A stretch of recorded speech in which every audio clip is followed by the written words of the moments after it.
T'as déjà eu l'impression qu'un jour, quelqu'un allait réaliser que t'étais pas si compétent que ça? Comme si t'avais juste eu de la chance, que t'étais pas vraiment à ta place, puis que bientôt, on allait découvrir que t'étais un imposteur. Aujourd'hui, on va voir comment ton histoire peut devenir ton meilleur atout pour dépasser ce fameux syndrome de l'imposteur. Parce que non, c'est pas en accumulant des diplômes ou en attendant d'être parfait que ça disparaît. Allez, embarque avec moi dans cet épisode, on va remettre tes pendules à l'heure et célébrer ce qui fait ta vraie valeur. C'est parti!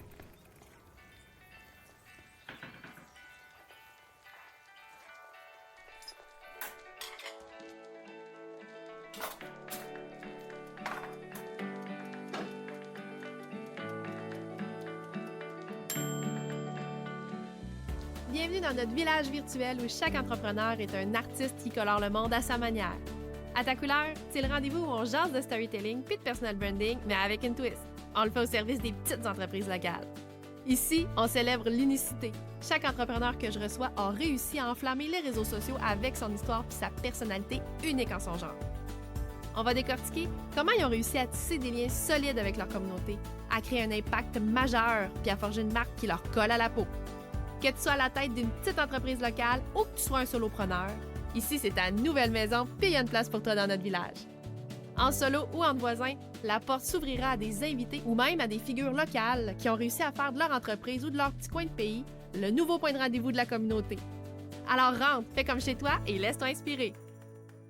Salut à toi, bienvenue dans ce nouvel épisode solo d'À ta couleur. Aujourd'hui, on va aborder le fameux syndrome de l'imposteur et surtout comment ta propre histoire peut devenir ton meilleur allié pour le surmonter. Ce syndrome de l'imposteur pointe souvent le bout de son nez quand on oublie de reconnaître sa propre valeur. Puis moi, je suis convaincue que pour en prendre pleinement conscience, il faut passer par un moment d'introspection. Parce qu'avant de pitcher ton histoire, tu dois d'abord la comprendre et la ressentir véritablement. Je veux donc t'inviter à découvrir le storytelling comme un processus d'exploration de soi, pas juste comme un outil marketing. T'as sans doute déjà entendu cette petite voix-là qui te chuchote. T'es qui, toi, pour parler de ça? T'as pas assez d'expérience, d'autres sont bien meilleurs que toi. Toutes ces phrases qui érodent la confiance en soi, qui te fait croire qu'un jour, on va découvrir que t'es pas à la hauteur. Bref, ce sentiment-là qui t'incite à te cacher alors que t'as tellement de richesses à partager. Mais la bonne nouvelle, c'est que si tu prends conscience de ton parcours en mettant en lumière tout ce qui fait ta force, tu peux apprendre à faire taire cette petite voix-là. Alors, je te pose la question. C'est quand la dernière fois que tu as pris le temps de réfléchir à ce qui fait ta valeur? Qu'est-ce qui, dans ton parcours, pourrait aider quelqu'un d'autre aujourd'hui? Alors moi, aujourd'hui, je te partage des clés concrètes puis des exercices pratiques pour t'aider à reconnecter avec ta vraie valeur et raconter ton histoire avec plus de confiance. Mais avant de commencer ça, c'est quoi le syndrome de l'imposteur? C'est quoi puis pourquoi ça nous pourrit la vie? Si tu ressens ça, ce syndrome-là, félicitations, ça veut juste dire que tu es humain puis que tu oses sortir de ta zone de confort, mais pourquoi on ressent ça? En fait, le syndrome de l'imposteur, c'est ce sentiment constant de ne pas se sentir assez, de jamais se sentir suffisant. Que malgré tes compétences, tes réussites, puis les preuves concrètes que tu fais bien ta job, ben un jour, on va découvrir que tu n'es pas légitime, que tu as juste eu de la chance, que tu ne mérites pas vraiment ta place. Souvent, on va même se comparer aux autres, on a peur que notre succès soit un accident, ou que notre travail vaille pas grand-chose finalement. Peut-être que tu t'es même déjà dit « j'ai pas assez d'expérience pour proposer ce service-là ». Mes clients vont s'en rendre compte que j'ai pas toutes les réponses ou les autres sont bien meilleurs que moi. Je devrais attendre avant de me lancer. Ça te dit quelque chose, ça? C'est-tu des phrases que tu t'es déjà dites? Moi, oui. Mais en réalité, ce phénomène-là, c'est hyper courant, surtout chez les créateurs, chez les entrepreneurs et les grands perfectionnistes de ce monde, dont je fais partie. En fait, 70% des gens l'ont déjà ressenti à un moment ou à un autre de leur vie. 7 personnes sur 10, quand même. C'est la raison de pourquoi on en parle aujourd'hui. Puis moi, je veux te rappeler que ce doute-là, c'est pas une fatalité, puis qu'on peut le dissiper quand on se reconnecte à ce qui fait notre véritable valeur. Puis tu t'en doutes sûrement, moi, je fais partie de ces 70 personnes-là aussi qui ont déjà ressenti le syndrome de l'imposteur. Un moment où ça m'a vraiment frappée particulièrement, c'est quand j'ai été sélectionnée pour faire partie d'une mission économique en France avec Québec numérique, qui s'appelle maintenant Capitale numérique. Au début, j'étais vraiment surexcitée là, d'avoir été sélectionnée. Puis, quand cette vague d'excitation-là est passée, je te dirais que c'est plutôt le doute qui m'a envahie. J'allais être entourée d'experts ultra qualifiés, de stratèges numériques de renom, de grandes agences. Puis moi, je venais à peine de me lancer à mon compte. Puis je me suis dit, mais qu'est-ce que je fais là? Ils vont vite réaliser que je suis pas à ma place. Et c'est là que mon cerveau a enclenché le mode, je vais dire, le mode camouflage. Je me suis fait une idée complètement erronée des gens de Québec numérique. Dans ma tête, c'était des gens corporate, très professionnels, ultra pro.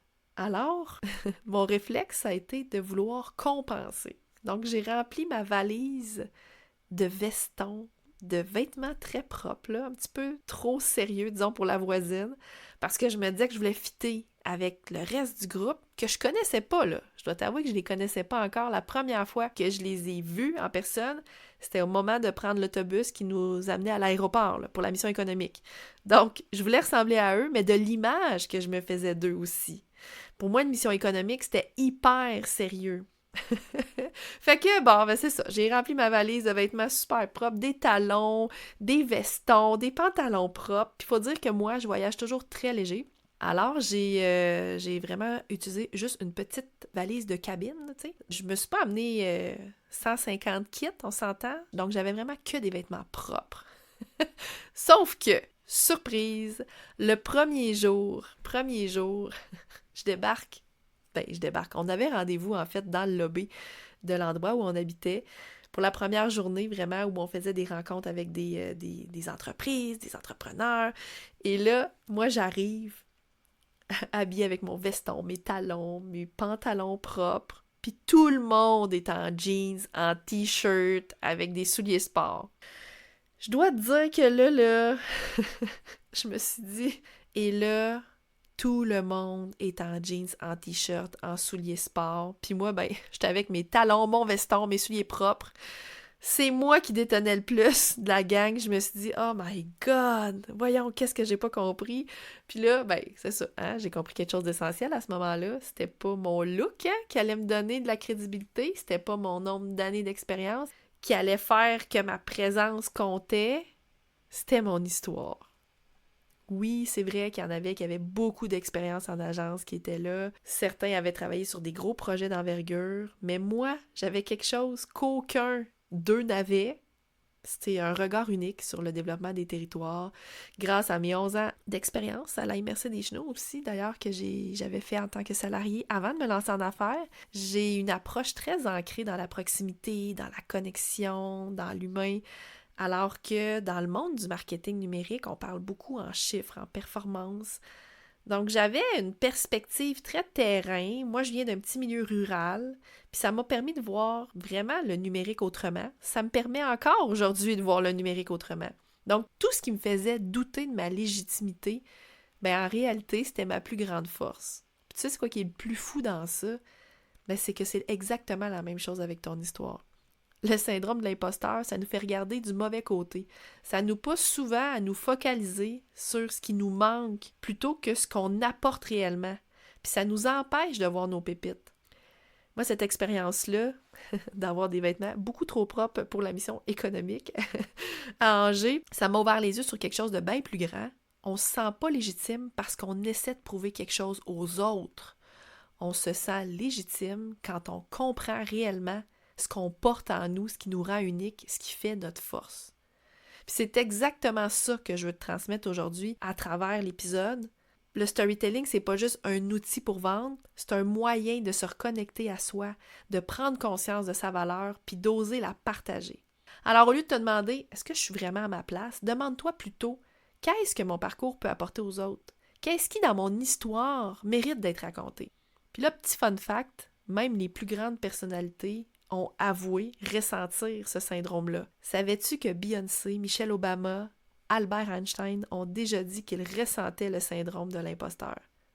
Beyoncé a parlé de son syndrome de l'imposteur dans plusieurs interviews.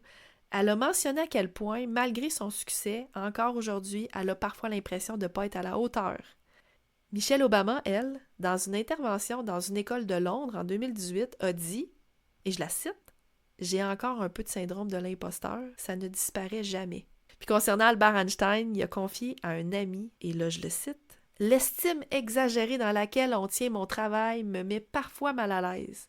Il me semble quelquefois être un escroc malgré moi. » Et là, je te réserve même la citation d'une célèbre autrice et poétesse que moi j'admire beaucoup, et c'est Maya Angelou. « J'ai écrit 11 livres, mais à chaque fois, je me dis « Oh, oh, oh! Cette fois, ils vont découvrir que je suis une imposteur. » Fait que la moralité de l'histoire, c'est que même les plus grands doutes, on n'est pas les seuls, hein? Puis ce qui les distingue, c'est pas l'absence de doute, mais c'est plutôt la capacité à avancer malgré ce doute-là. Puis c'est exactement ça que je veux te transmettre aujourd'hui. Le storytelling, c'est pas juste un outil marketing, c'est un outil de reconnexion à soi. Alors au lieu de te demander « Est-ce que je suis vraiment à ma place? » Pose-toi plutôt la question « Qu'est-ce que mon parcours peut rapporter aux autres? Quelle pépite de mon histoire mérite d'être racontée? » C'est en prenant conscience de ton propre récit que tu vas trouver ta légitimité. Et là, comment ce syndrome de l'imposteur-là se manifeste et pourquoi il touche surtout les gens compétents? Oui, parce que c'est un fichu syndrome qu'on n'aime pas, hein, qui peut prendre plein de formes au quotidien. Comme par exemple, t'attends toujours d'être parfait avant d'oser partager ton expertise. D'ailleurs, je me reconnais beaucoup là-dedans. J'en ai même fait un épisode complet, l'épisode numéro 14, qui s'appelle « Vaincre la procrastination malgré le perfectionnisme, mon histoire de lancement retardé ». Si ça t'intéresse, va écouter ça. J'en parle en long et en large dans cet épisode-là. Ça prend aussi la forme de minimiser tes réussites comme si c'était juste normal ou dû à un coup de chance. Tu stresses aussi dès qu'il faut parler de toi en public parce que tu as peur qu'on te juge ou qu'on réalise que tu n'es pas à la hauteur. Et pourtant, ce qui est fou, c'est que ce syndrome-là de l'imposteur touche surtout les gens compétents. Ceux qui ont envie de bien faire, ceux qui sont exigeants envers eux-mêmes, qui veulent constamment s'améliorer. Bref, sûrement toi qui écoutes ce podcast. Ce que disent les neurosciences, pourquoi notre cerveau nous sabote? Hein? C'est quoi le lien à faire ici avec le syndrome de l'imposteur? Ben, notre cerveau, il est programmé pour éviter le rejet. Ça, j'en ai parlé dans l'épisode juste avant.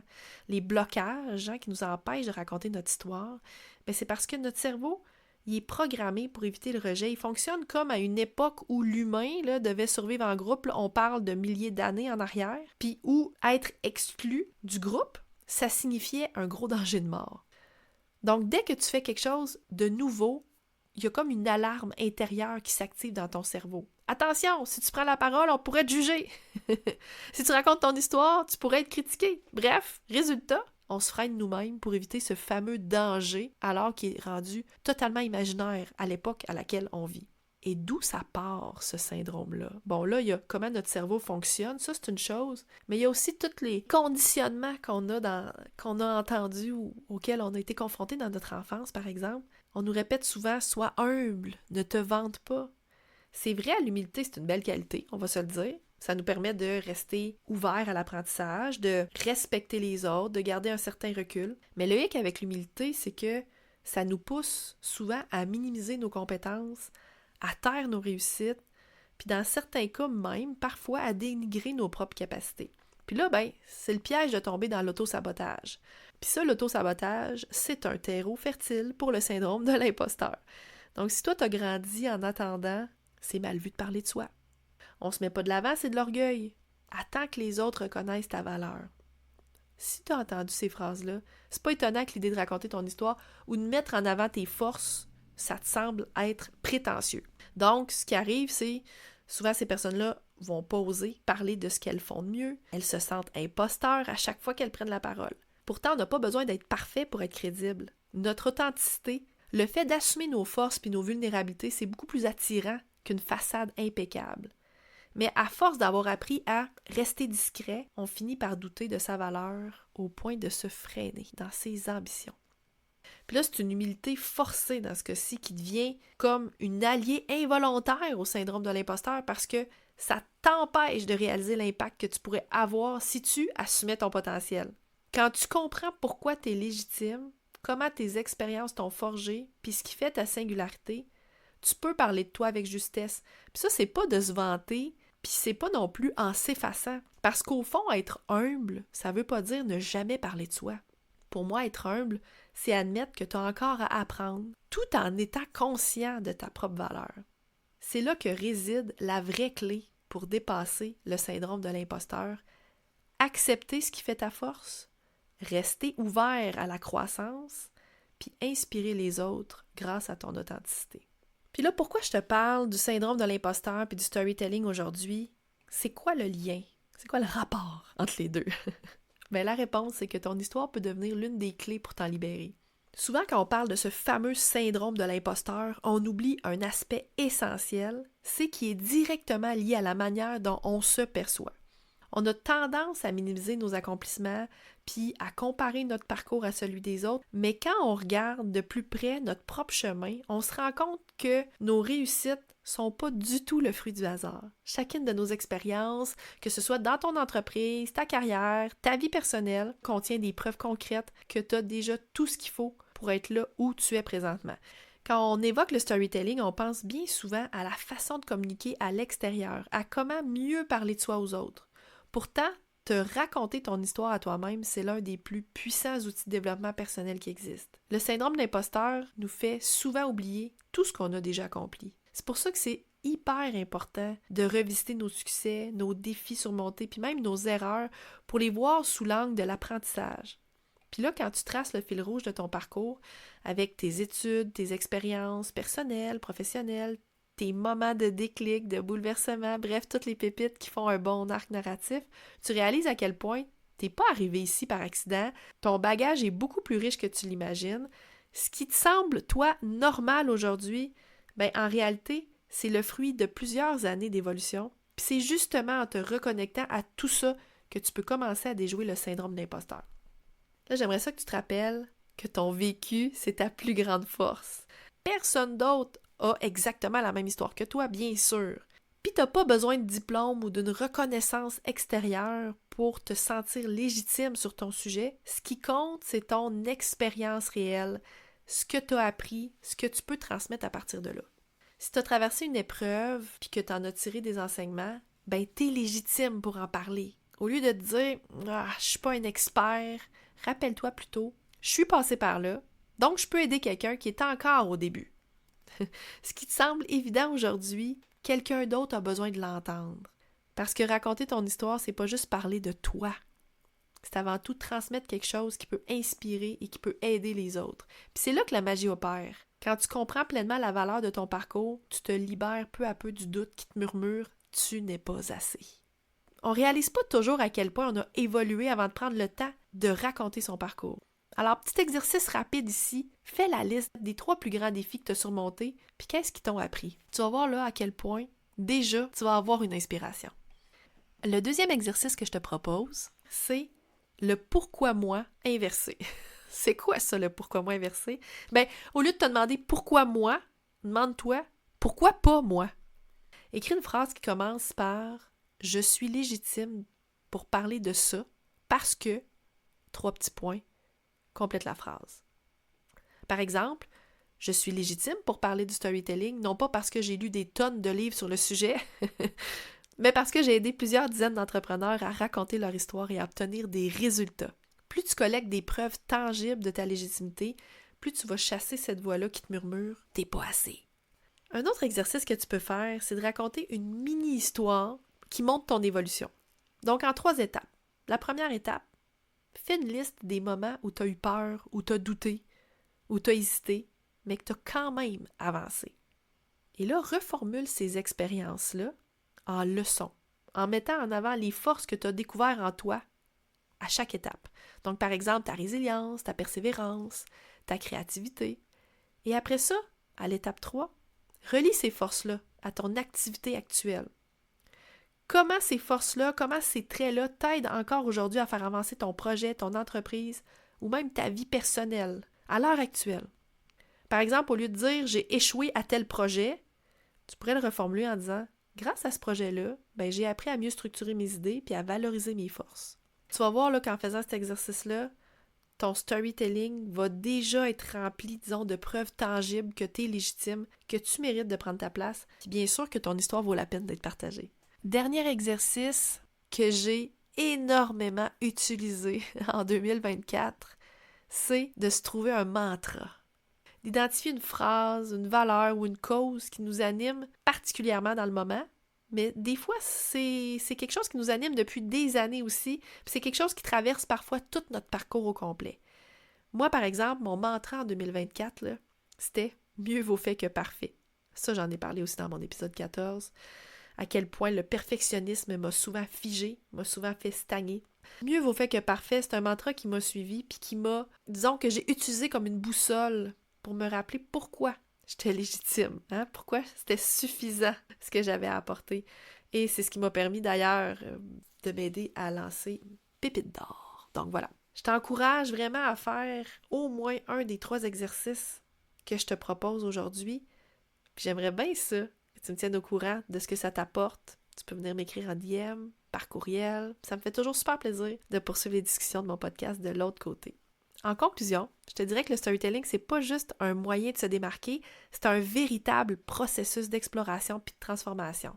Parce qu'avant de raconter ton histoire, il faut d'abord que tu la comprennes, que tu la ressentes, que tu l'incarnes pleinement. Pour moi, les récits les plus puissants, c'est pas ceux qu'on va rédiger ou qu'on va créer pour plaire aux autres, mais c'est ceux qu'on ose se dire à soi-même. Puis c'est vraiment là que se trouve la clé pour surmonter le syndrome de l'imposteur. Ça disparaît pas en cochant des cases de perfection ou en accumulant des diplômes. Le syndrome de l'imposteur va s'atténuer quand tu vas réaliser que ton histoire a de la valeur, puis surtout que tu oses la partager. Ensuite, dans un deuxième temps. Mais avant de te concentrer sur comment la raconter, il faut d'abord que tu prennes le temps de te connecter, peut-être même reconnecter à toi-même, à ta valeur, de saisir toute la richesse de ton parcours. Puis c'est vraiment cette introspection-là qui va te permettre de t'aligner, d'être en phase avec ton histoire, puis d'inspirer les autres à faire la même chose. Pour moi, c'est une étape cruciale pour développer une marque personnelle authentique, pour te positionner aussi en tant qu'entrepreneur, puis pour transmettre tes valeurs aux autres. Puis c'est précisément à cette étape-là que je t'invite à faire un premier pas.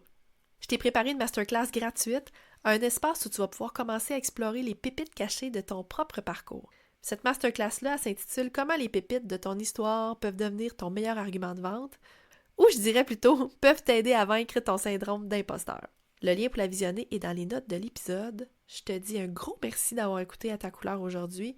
Dans le prochain épisode, je reçois la designer de marque Joanie Gastonguay et ensemble, on va parler de storytelling visuel. J'ai super hâte de te la présenter en direct de son magnifique salon vert. Salut là, on se retrouve dans 2 semaines. J'espère que tu repars avec de nouvelles idées pour colorer ta propre histoire et pour connecter avec ta communauté. Continue à te démarquer, à créer des liens en apportant ta touche perso. Puis d'ici là, si tu as apprécié notre moment ensemble aujourd'hui, ça serait génial si tu pouvais laisser un avis sur le podcast. C'est comme un petit signe de la main quand on se croise dans notre village virtuel. Ça me réchauffe le cœur puis ça me donne une meilleure idée de ce qui t'intéresse vraiment. N'hésite pas non plus à partager cet épisode-là avec tes amis ou sur les réseaux sociaux. Puis si tu veux continuer la discussion, utilise le tag La Voisine Pro sur Instagram. Ça va me faire vraiment plaisir d'échanger avec toi. On se retrouve très bientôt pour une nouvelle discussion entre voisins.